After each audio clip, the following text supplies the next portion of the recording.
Well, welcome back, everybody, to another edition of Walking in Spirit and Truth, and it's great to be with you today.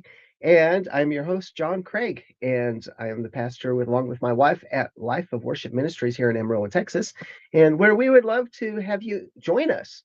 If you're in town, come by and be part, or if you're not in town, you can join us online at Life of Worship Ministries YouTube channel, Life of Worship Ministries YouTube channel, and you can pick up the Torah portion at noon Central Time, where we go for a couple hours. We have a midrash, we have online midrashing going on as well, and then we take an hour break, come back for our encounter service at 3 p.m. Central Time, where we have a time of praise and worship and a message separated in a second stream. We do that for a number of reasons, but we would love for you to be part of this ministry and be part of the things that we've been talking about. In fact, these last few messages on Shabbat that we've been doing in the encounter service have to do with healing. So if you are like, what does the Bible say about healing? And you want more information on that, we have it there. You go to our Life of Worship Ministries YouTube channel and catch our messages for the encounter service for the last 3 weeks. Should be the last 3 weeks. We did skip a week when we were actually, well, we took a week off. So there's 2 weeks in between that we were off, but you can go back into December and catch those archives and dig into that. We hope it'll be amazing for you, especially if as many people are out there and they're dealing with health issues. Well, what does the Bible say about that? What does what what does the word say? And don't we need that?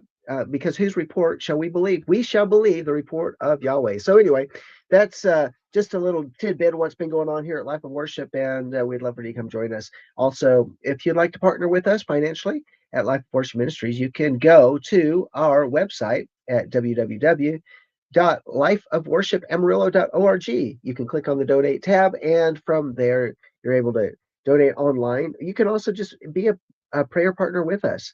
And we certainly appreciate everybody that's joined together and have helped us in this ministry to help us with all the different expenses that we continue to have.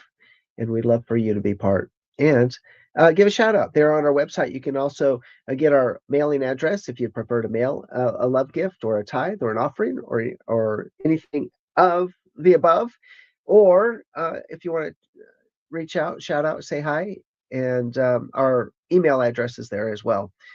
So with that said, I want to say shalom to those that have joined me in the chat room so far. I see Eddie and Tammy and Terry in there, and it's great to see you guys. We're praying for Eddie and the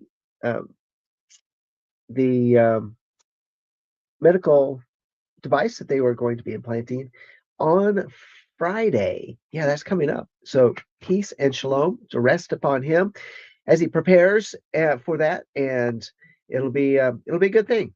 Eddie is going to be full of life and energy once it's done. Amen.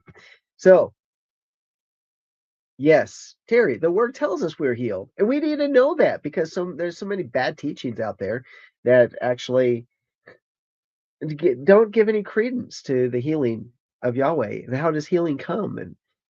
And so, is it for us today? And is it supernatural and immediate, or is it progressive or whatever? And I say yes, because we talked about all those different things. So, all right. Well, are you ready to get into Jubilees? We've been going through Jubilees. You can go back all the way back into our archives and pick it up from the very beginning if you like, where we've been just taking it like an adventure.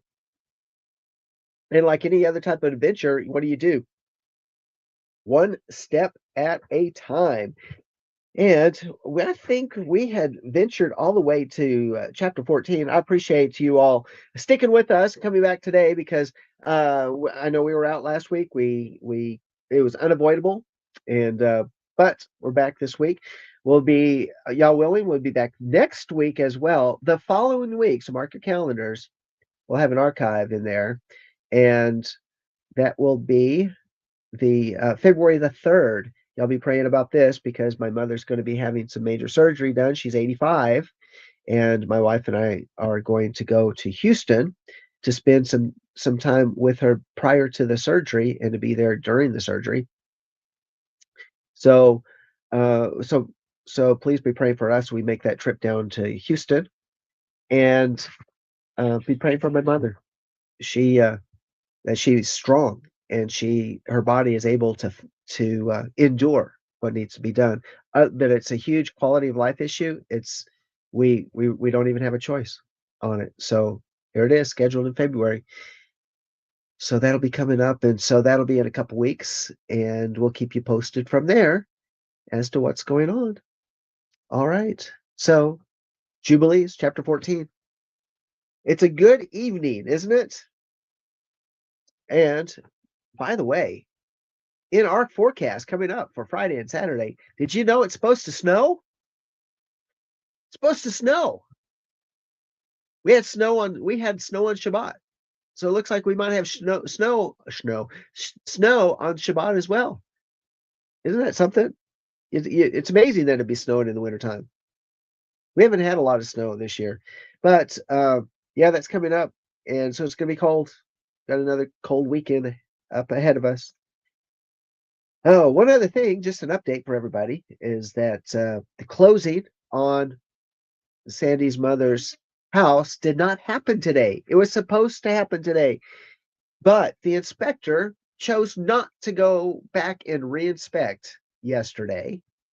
For whatever reason, he didn't do it. So we had to push it back. So closing's going to be on Thursday. Oh, we're waiting? We're waiting to find out? Well, yeah, they let us know late that they weren't having it today. So look at that. Snowed in the Florida Panhandle. You think, what's it doing snowing in Florida? Is that supposed to do that? All right, let's go to Jubilees chapter 14. We've been going through uh, quite an adventure. We've been talking about Abraham, Abram, where well, let's see. Yeah, chapter 14 is where Yahweh appeared to him and said, fear not, Abram. I am your defender." This is verse 1. "And your reward will be exceedingly great." And that's when he comes out, and it goes along with the Torah, well, whatever Torah portion it was for Genesis chapter 15, Bereshit 15, and where he's complaining. He says, I don't have an heir to give my fortune to. I'm going to have to give it to this guy from Damascus. Not that he didn't like the guy, but nevertheless, he said, I'm supposed to be fruitful and multiply. That was the promise. What happened? So this is where we're at. That's where we left off. And so let's see. Let's go on a little bit. Well, let's pick up from verse 6. Well, verse 5, Yahweh says, "Hey, let's go outside, look at the heavens and number the stars if you're able to number them." And he looked towards heaven and beheld the stars, and he said unto him, "So shall your seed be." Well, there was a lot of stars, and that's what Yahweh said, and Abraham believed it. And of course, verse 6, and he believed in Yahweh, and it was counted to him for righteousness. But did you notice something about the wording there? It's not that he just believed Yahweh, he believed in Yahweh. So just understand there's a difference between believing Yahweh and believing in Yahweh. One is, okay, you said it, I believe it, it's done. Or believed in Yahweh and it's credited to him, or it was counted to him for righteousness. That's a big thing. Do we believe in Yahweh or we just believe him? Ponder that for a moment. A shower thought, so to speak. Okay, going on.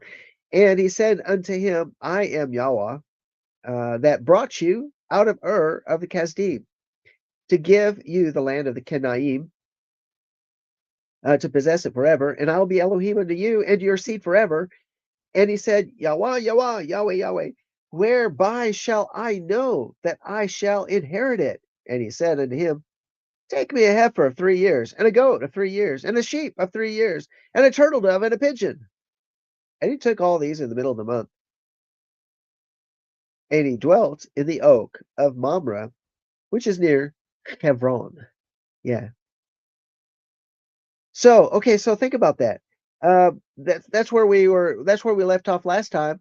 And when did he do it? He did it in the middle of the month. And if you go back to chapter chapter 14, verse 1, it says, "After these things, in the fourth year of this week, on the new month of the third month, or the beginning of the month of the third month, the word of Yahweh came." So it's the third month. Now it's the 15th of the month. 15th of the month of the third month of the year. What day is that? Well, it would appear to me that it's Shavuot. So this is very significant that the covenant of the pieces takes place with Shavuot. I think it's very interesting. I think there's some depth that needs to be uncovered. We need to look at that. It's going to be a bigger study we need to do later on. All right, so and he took all these in the middle of the month, and he dwelt in the oak of Mamre, which is near Hebron, and he built there an altar, and sacrificed all these. And he poured their blood upon the altar, and he divided them in the midst, and laid them over against each other. But the birds divided he not. Hmm. So he built there an altar, and he sacrificed all these, and he divided them. Isn't that interesting? Because over in the Genesis account, it's like he takes them. We don't see anything about building an altar. It's just like he takes them, and it's like he lays them out, like making a path between them, as if it's on the ground. But in reality, thinking about this, it really does make sense that he built an altar. But he takes a heifer, a goat, a sheep, a turtle dove, and a pigeon, just like the account is, and those are some big animals. So he had to build up a large altar. Think about how large that altar would be to put two halves of a heifer up there, two halves of a sheep, two halves of a goat.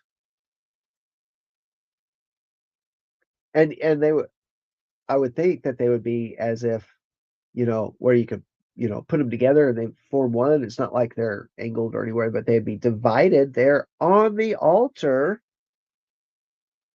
Huh. Well, let's look at some more things. Are you thinking about this? Is this a moment? As if, well, how are you supposed to walk between the pieces if they're on the altar? That is the question. That's the question.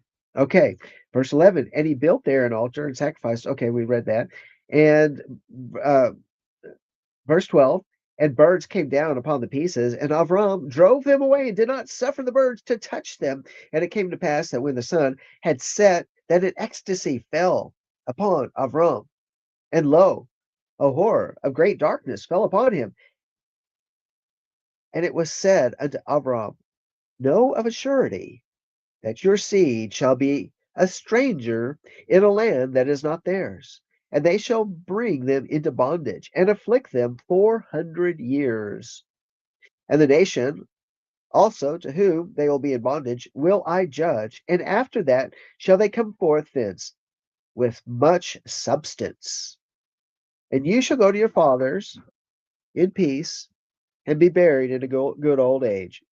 But in the fourth generation they shall return hither, for the iniquity of the Emorym is not yet full. Well, but in the fourth generation shall they shall return hither. Hither. That would be returned to the land. They were supposed to go back to the land like right away. They didn't, did they? Like it took them 40 years, but they made it. All right, so wait a minute. So let's go back and look at this. And so we have this thing. This is the same thing in terms of the Genesis account. So let's look at the Genesis account, because I believe some versions say that he was in a trance. And some versions say that he was in a deep sleep. And so I'm going to look it up in this version, in the New American Standard, see how they translated it over there in Genesis chapter 15. Same account that's going on. And it says, and when the sun was going down, a deep sleep fell upon Avram, and terror was great. Behold, terror and great darkness fell upon him. So it says he went into a deep sleep. Here it says he went that an ecstasy fell upon him. Isn't that interesting? But more than anything, it's as if the presence, the power of God overwhelmed him. Oh, no, you might say he fell out in the spirit. You could say that, right? Because when one falls out in the spirit, sometimes they have no idea what's going on. But on the other hand, he's very much aware because he's listening to the voice of Yah. I'm telling him about his descendants who are going to go into bondage for 400 years, or they're going to go into bondage until 400 years from now. I mean, that's really how it should say.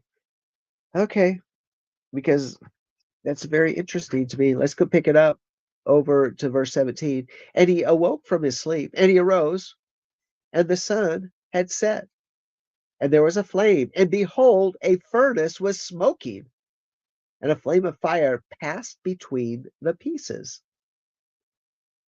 Okay, now in the Genesis account, it's as if, okay, he he falls in this state. Okay, let's just call it a state, not like the state of Texas or anything. Just a state. Okay, and he gets this word from Yahweh, and and it came about when the sun had set, when it was very dark. This is verse 17 of Genesis chapter 15. And behold, there appeared a smoking oven, a flaming torch, which passed between these pieces. On that day, Yahweh made a covenant with Abraham. Okay, wait a minute. It doesn't say that he awoke, does it? It doesn't say that he awoke. It just says um, that these things happened. But in the Jubilees account, is that he awoke and from his sleep, and he sees the flame, and behold, a furnace was smoking, and a flame of fire passed between the pieces. Now, isn't that cool? So it wasn't like in a vision. It wasn't like it's in a like a prophetic trance or anything like that. When he saw the fire by night. Because it said the sun went down, right? The sun had gone down. He saw the fire by night. I think that's amazing. A flame of fire passed between the pieces. And on that day, Yahweh cut a covenant with Avram, saying, to your seed will I give this land from the river Mitzrayim unto the great river, the river Parath. The Kenim, the Kenizzaim, the Kadmonim, the Perizim, and the Rephaim, and the Pakorim, and the Hivim, and the Emerim, and the Canaanim, and the Gergashim, and the Yuvasim, and the river, and the day passed, not the river passed, and the day passed, and Avram offered the pieces, and the birds, and the fruit offerings, and their drink offerings, and the fire devoured them. And on that day we cut a covenant with Avram, according as we had covenanted with Noah in the same month. Don't you think Yah likes anniversaries? This is an anniversary month because if the covenant, just keep this in mind. Did we do that? Did we talk about that? That when Noah set up the altar after the flood, that it was on Shavuot, and now Avram on Shavuot has this covenant that's made, and on that day we cut a covenant with Avram according as we had covenanted with Noah in this month, and Avram renewed the feast and ordinance for himself forever. Wow. Wow. So That's really cool. So Avram it says renewed the feast. I'm telling you, anniversaries are important. We should celebrate y'all's anniversaries. I mean, if you didn't know, we don't substitute y'all's anniversaries and we don't write them off because they happen to be in the Old Testament. We celebrate them too because it's anniversary. Okay. Avram renewed the feast and the ordinance for himself forever. And Avram rejoiced and made all these things known to Sarai, his woman. And he believed that he would have seed, but she did not bear. And Sarai advised her man, Avram, and said unto him, go in unto Hagar, my Mitzri maid. It may be that I shall build up seed unto you by her. And Avram hearkened unto the voice of Sarai his woman, and said unto her, will do so. And Sarai took Hagar, her maid, the Mitzri, and gave her to Avram, her man, to be his woman. Uh-oh. So Avram married Hagar. Yeah, because we talked about that, didn't we? We did. We talked about how that is very, very important for us to recognize how when it says that someone is, if she's her, if she's his woman and he's her man, that means they're married. We did go over that. And he went unto her and he conceived and bore him a son, and he called his name Ishmael in the 5th year of this week. And this was the 86th year in the life of Avram. And that's just more of a soap opera. The soap opera of Avram's life. Yeah. I would say that probably was not a very smooth move. It was not the right move, right? We talk about that. Yeah, you jump the gun, but you'll bear an Ishmael.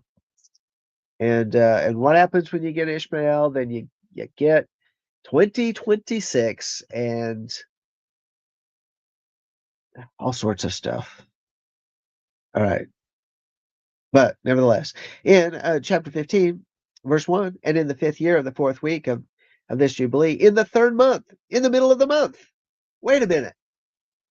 It's an anniversary time again.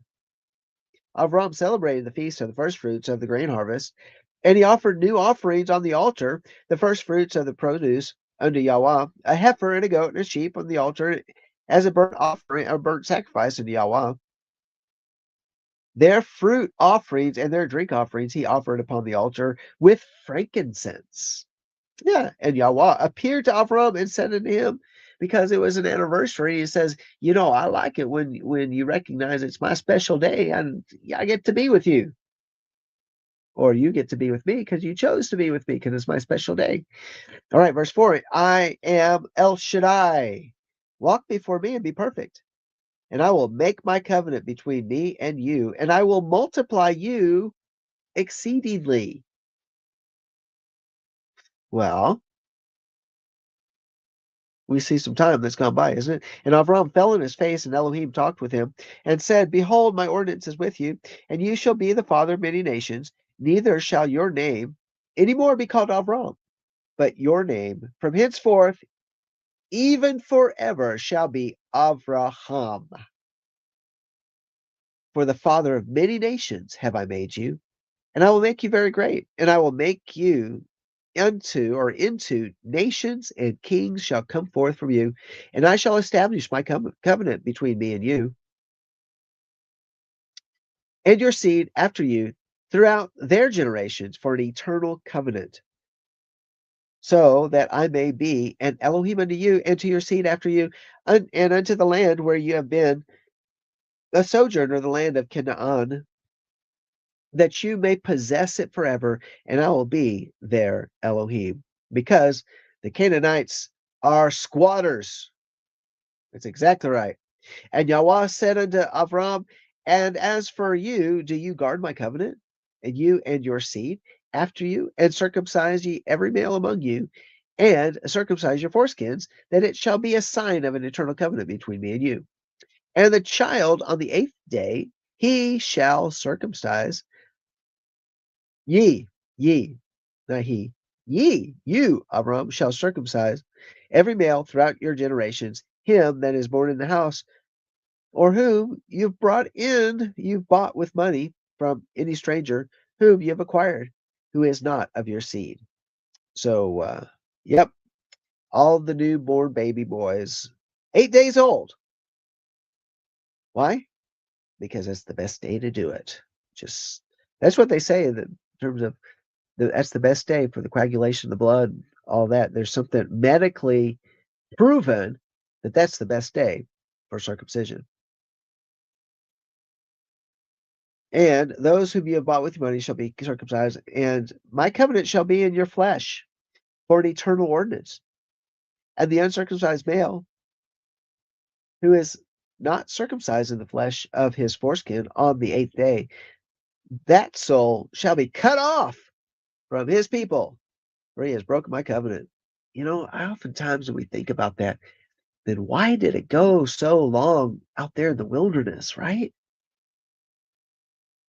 I just think about that because they went 40 years and they until they entered into the land, till the second generation enter the land. That second generation just didn't get it. They didn't get it done. Even though Moses was required to have his two boys circumcised, well, his wife, quick to action. Oh, covenant of blood. And Elohim said unto Avram, as for Sarai your woman, her name shall no longer be called Sarai, but Sarah shall be her name. And I will bless her and give you a boy by her, and I will bless him, and he shall become a nation, and kings of nations shall proceed from him. And Abraham fell on his face and rejoiced, and said in his heart, shall a son be born to him that is 100 years old? And shall Sarah, who is 90 years old, bring forth? And Abraham said unto Elohim, oh, that Ishmael might live before you. And Elohim said, yeah, yea, yea, yea, and Sarah also shall bear you a son, and you shall call his name Itzhak. And I will establish my covenant with him, an everlasting covenant for his seed for after him. And as for Ishmael also, I've heard you. And behold, I'll bless him, and make him great, and multiply him exceedingly, and he shall beget 12 princes, and I will make him a great nation. But my covenant will be established with Itzhak, whom Sarah shall bear to you in these days, and in the next year. And he left off speaking with him, and Elohim went up from Abraham. And Abraham did according as Elohim had said unto him, and he took Ishmael his son, and all that were born in his house, whom he had bought with his money, and every male in his house, and circumcised the flesh of their foreskin. And on that selfsame day was Abraham circumcised, and all the men of the house, and all those whom he had bought with money from the children of the stranger were circumcised with him. This Torah is for all generations forever. This Torah, this instruction is for all the generations forever. And there is no circumcision of the days, and no omission of the one day out of the 8 days, for it is an eternal ordinance ordained and written on the heavenly tablets. And everyone that is born of the flesh, of whose foreskin is not circumcised on the 8th day, belongs not to be children of the covenant which Yahweh made with Abraham, but to the children of destruction. Nor is there moreovermore any sign on him that he is Yahweh's, but he is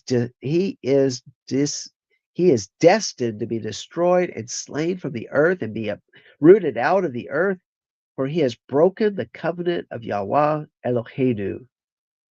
Okay, stop right there, because I got to get this in. And so this is why we have to understand that as a day as 1,000 years, and 1,000 years is a day. And what do we consider as the 8th great day, or the 8th millennium?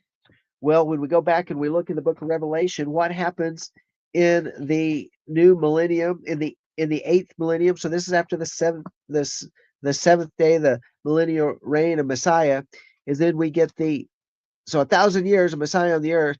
Then we get the 8th great day. And what does the book of Revelation say about the 8th day? We got to go there. Let's check it out.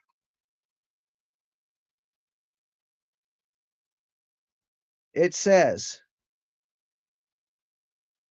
in chapter 21, and I saw a new heaven and a new earth, for the first heaven and the first earth passed away, and there is no longer any sea. And I saw the holy city, New Jerusalem, coming down out of heaven from Yah, made ready as a bride adorned for her husband.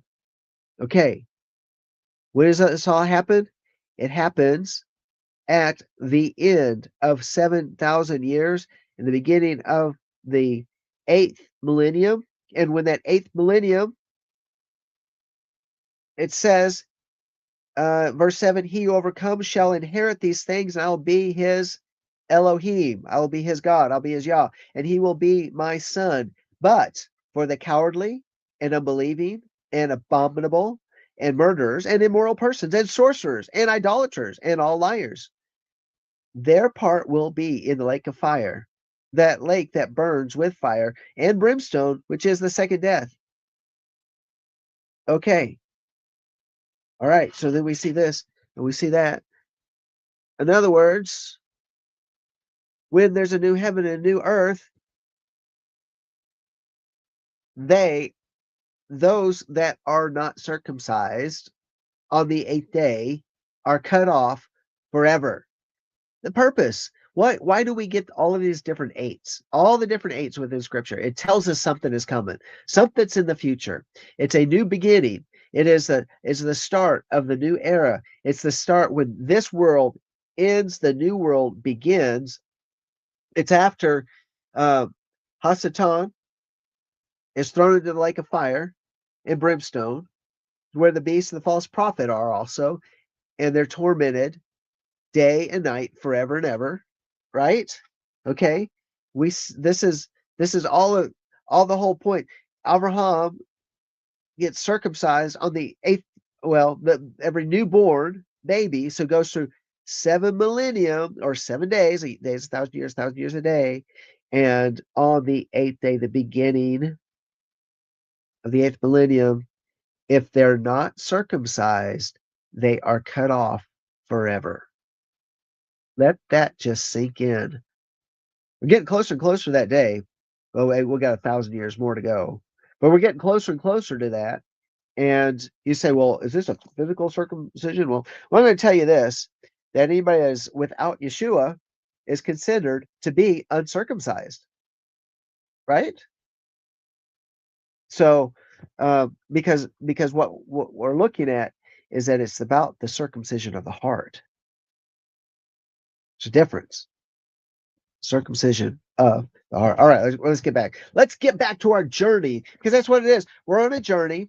This is a Bible study. This is a journey in what we call an extra biblical book, but everything that we see in here just seems to go right along with what the scriptures tell us. So therefore, when the book of Jubilees is referenced within the Brit Hadashah in the New Testament, then we should say, wonder why it was referenced. I wonder if it's considered authoritative, and why is it referred to? And if it's referred to, then why don't we look into it? Because so much that's part of our faith are embedded in these books, like the book of Enoch. We went through that whole adventure, called it an adventure, and we just kind of went through it verse by verse to dissect it and to look and see what it had to say about these things. So, all right.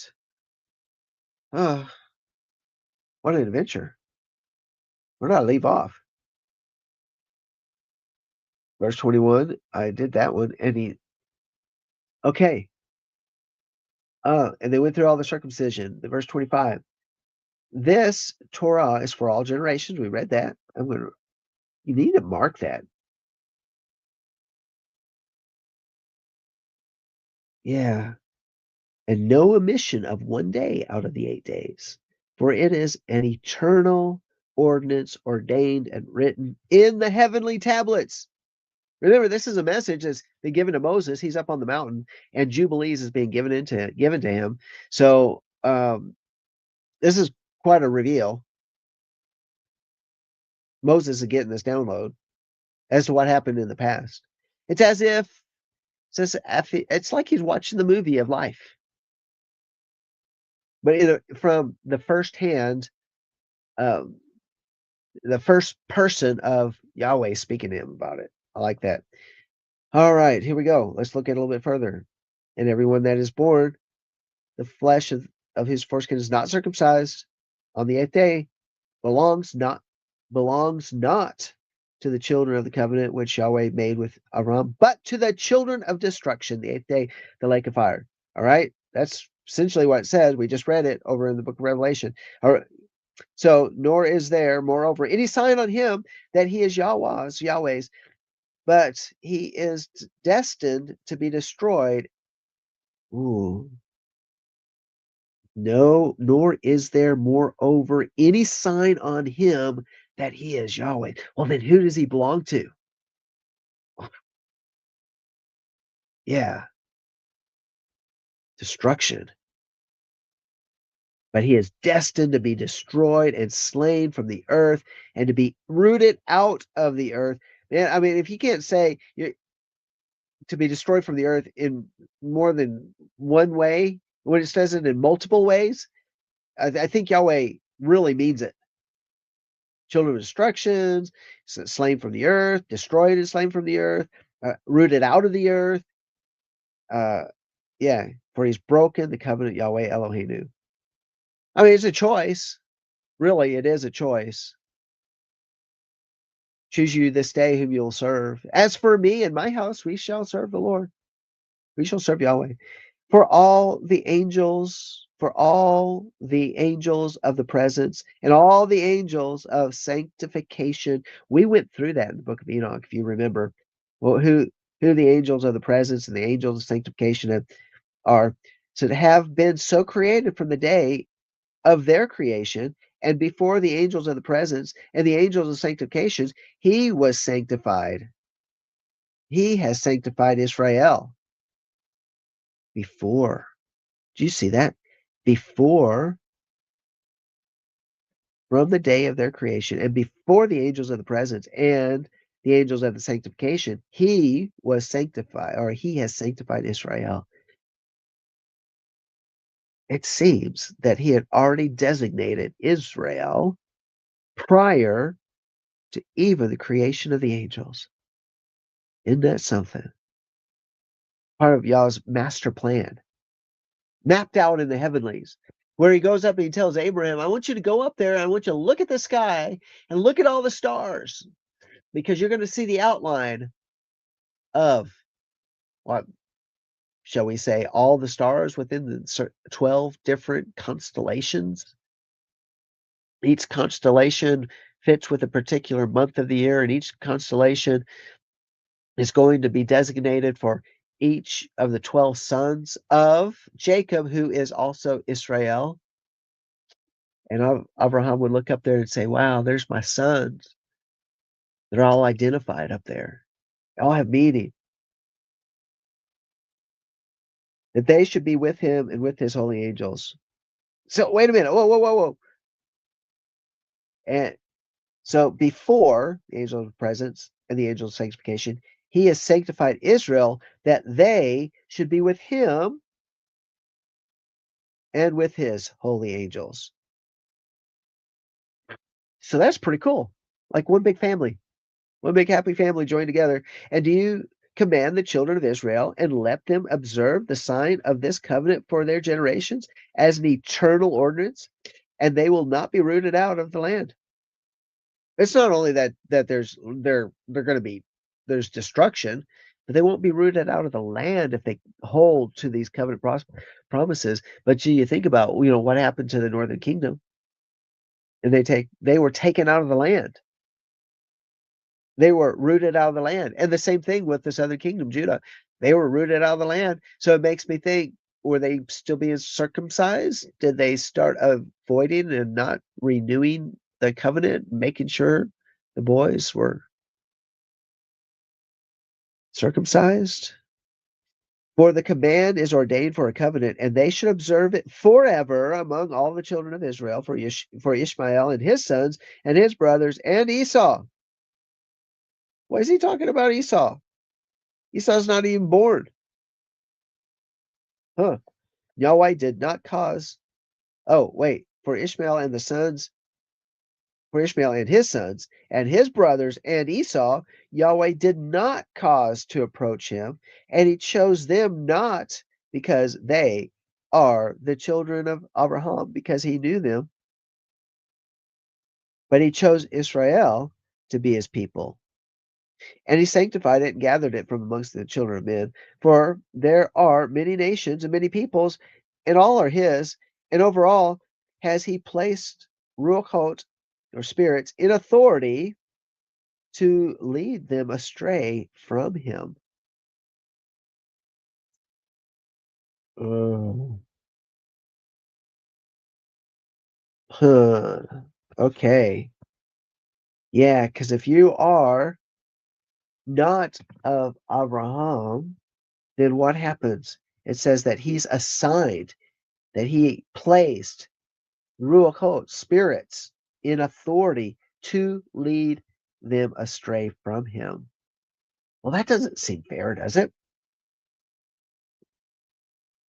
I mean, think about that. But we also know that we are allowed to be grafted in, whether one is a descendant of Israel, and we're not talking about one tribe, we're talking about 12 tribes that were scattered, dispersed around the world. Okay. Um, but if one is cut off from Israel, cut off from the vine, this Paul talks about this. Shaul, he says that that that that one that is the natural branch that's cut off, um, then how readily will it be grafted back in? Or he talks about the wild branch that is grafted back in, but he says how much more the natural branches. So in other words, this vine got its limbs cut off, all because of the exile, got rooted up, so to speak, and then are allowed to be brought back in. But the thing is remember that the covenant with Israel is for the whole world. It is for the whole world, but we have to be grafted in. This doesn't mean it, or I'm not going to get a whole theological debate, but you understand what I'm saying. There's no debate. There's no debate. Is that how are we grafted back in? It's because of Yeshua, because he shed his blood. He became, shall we say, the covenant of the pieces. He's the one that said, well, if Israel breaks the covenant, and because Abraham was not able to participate in the walking between the pieces, he wasn't able to do that. So Yahweh took the responsibility of both Abraham's side and Yahweh's side. And so when Abraham's descendants broke the covenant, then it obligated Yahweh then to suffer the consequences of breaking that covenant. And that was Yeshua, who shed his own blood for the sake of the covenant in order to graft us back in, whether we accept it or not. If we accept it and allow the circumcision of our hearts, then we don't experience the downside of the eighth great day. We experience the glorious return and living in eternity with the Most High. And by the way, it breaks the power of the evil spirits who've been given authority over those of us who don't believe. Those that don't believe, guess what? You're led astray by evil spirits. And I'm going to tell you, most religions in the world believe in evil spirits, but there's only one faith in all of the world that has the remedy to be set free from those evil spirits that lead us astray. So, and at the hand of all his powers, in order that he may guard them and bless them, that they may be his, and that he may be theirs from henceforth forever. And now I announce unto you that the children of Israel will not guard true to this ordinance. Man, see, I told you. We're talking about that. They're not going to hold true, and they will not circumcise their sons according to all of this Torah, all of this instruction. For in the flesh of their circumcision, they will omit the circumcision of their sons, and all of them, sons of Belial, will leave their sons uncircumcised as they were born. And there will be great wrath from Yahweh against the children of Israel, because they have forsaken his covenant and turned aside from his word and provoked and blasphemed, inasmuch as they do not observe the ordinance of this Torah. For they have treated their members like the other people, so that they may be removed and rooted out of the land. And there will no more be pardon or forgiveness unto them, so that there should be forgiveness and pardon for all the sins of this eternal error. So it's eternal error to have an uncircumcised heart. And I know they're talking about the circumcision of the flesh for a male member, but just it is about the circumcision of the heart. That's what Jeremiah talks about, and so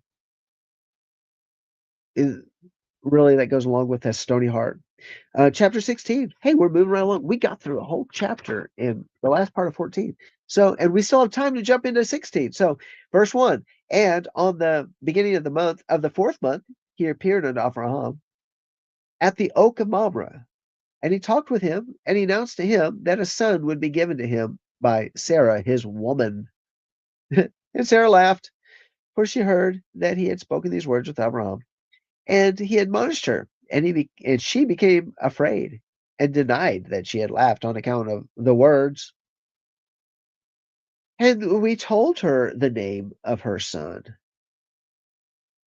And we told her the name of her son, and his name is ordained and written in the heavenly tablets. That is Itzhak. See, which means he laughs, right? I think that's what it means. And that when we return to her at a set time, she would have conceived a son. And in this month, Yahweh executed his judgments on Sodom and Amorah, so that's Sodom and Gomorrah, and Seboim, and all the region of the Arden, all the region of the Jordan. And he burned them with fire and brimstone and destroyed them until this day, even as lo, I have declared unto you all their works, that they are wicked and sinners exceedingly, and that they defile themselves and commit fornication in their flesh, and work uncleanness on the earth. And in like manner, Elohim will execute judgment on the places where they have done according to the uncleanness of the Sodomim, the Sodomites, like unto the judgment of Sodom. But Lot we saved, for Elohim remembered Abraham and sent him out from the midst of the overthrow, and he and his daughters committed sin upon the earth, and as had not been on the earth since the day of Adam until this time, for the man lay with his daughters. Man, it's like it said it never happened before. Okay, so Moses gets this message on the mountain from Yahweh and said, what Lot did with his daughters never happened on earth up to this point in time. And you're like, no. I don't know, I just read it. That's what it said. And he and his daughters committed sin upon the earth, such as had not been on the earth since the days of Adam till this time. For the man lay with his daughters, and behold, it was commanded and engraven concerning all his seeds on the heavenly tablets, to remove them and root them out, and to execute judgment upon them like the judgment of Sodom, and to leave no seed of the man on earth on the day of condemnation. Right? Like, anybody wonder what happened to the Moabites? Yeah. What happened to the Moabites? It's like they've disappeared in history. What happened to them? Well, no more Lot. Lot. And in this day, or in this month, Abraham moved from Hebron and departed and dwelt between Kadesh and Shur in the mountains of Gerar. In the middle of the 5th month, he moved from thence, dwelt at the well of the oath. And in the middle of the 6th month, Yahweh visited Sarah and did unto her as he had spoken, and she conceived. Middle of the 6th month, which would mean 9 months later would be the middle of the 3rd month that Yitzhak would be born, which would be Shavuot, an anniversary day. We'll get there. Interesting. Isn't that interesting? Do you realize how much would be going on in Sarah? Like this rejuvenation going on in Sarah to prepare her womb to be able to house a child? Wow. I know, seriously, Tammy. Yeah, it's we've been told by the rabbis it's Pesach. And that's why it's like, why is someone trying to redirect us? I mean, we've been taught that for years in Hebrew roots, and here Jubilees contradicts that. And so, one of the things we need to look at the narrative, look at the narrative. But he was visited in the 4th month at the Oak of Mamre, which we've been talked about. It was on the 3rd day after circumcision that they were visited by had the 3 visitors, and so that's what the beginning of chapter 16 is talking about. Well, it says, and we remember I emphasize that we and so we always look at one of those as Yeshua, and he had 2 companions, and then they went on to Lot, but it didn't go into details about Lot because this is about Abraham. This is about the circumcision. This is about the covenant. And right, see, the rabbis have purposefully convoluted the scriptures. They changed things within the scriptures in the Masoretic text. They've changed things in there, and we've only, because of modern translations, because of archaeology, because of the Dead Sea Scrolls, because of other findings, we've actually gone back and looked at the original writings that somehow have been preserved for all these thousands of years and say, wait a minute, the Masoretic text out of the 9th and 10th century uh, changed some things. They deleted some things. It caused, and it's caused confusion. It caused cloudiness, and you really have to dig in some more to really pull out the thing. And why would they do that? Why would to find the truth? It's not.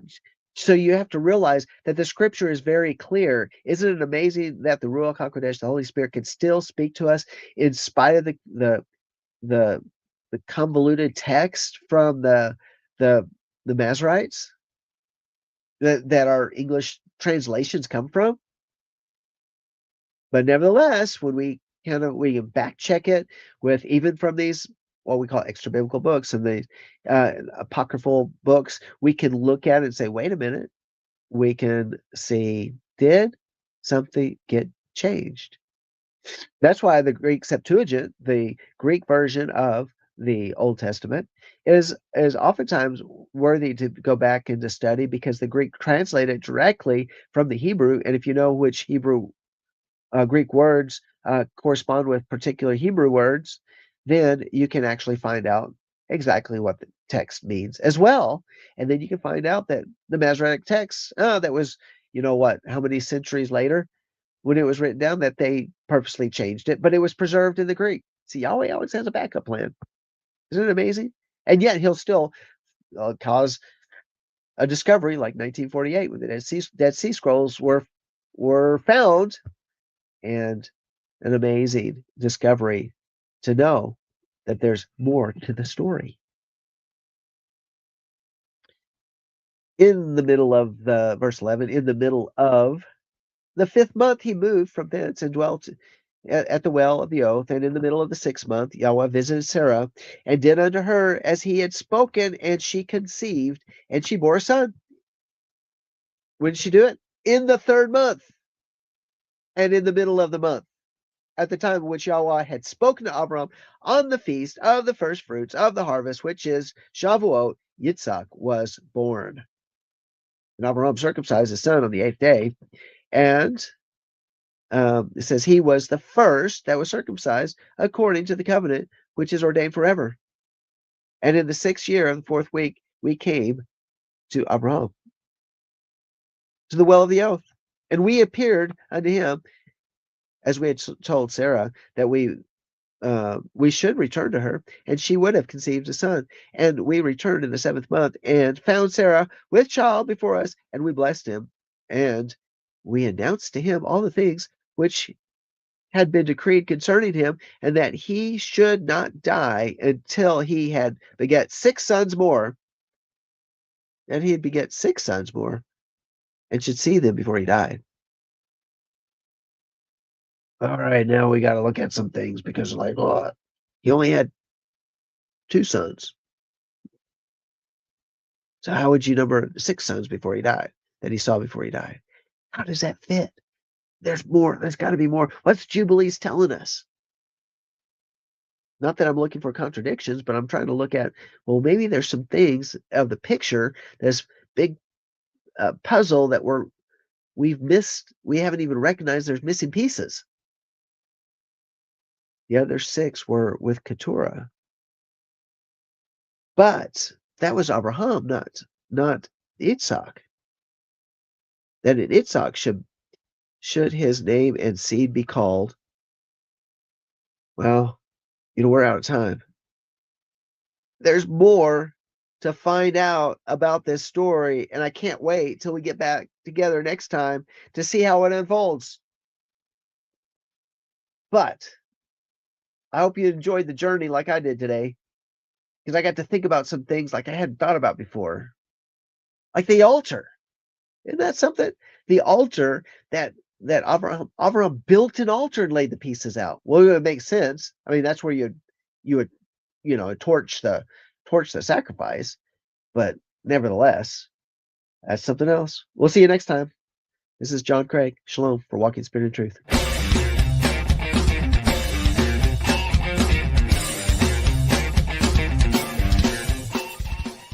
If you missed today's show or want to watch it again or want to tell someone where they can watch this episode, go to lambnetwork.tv, where you will find this show and all the other live Lamb show archives in the on-demand section of the website. Thank you for watching, and don't forget to tell someone about the Messianic Lamb Network.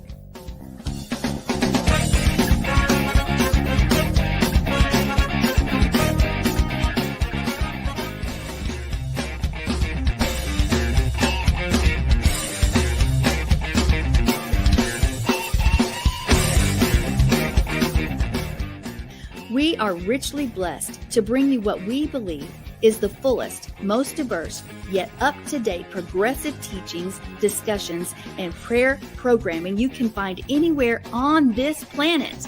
Be sure to take the tour of the lambnetwork.tv website. I'm Sandi Craig, thanking you for joining us on the Messianic Lamb Video Network.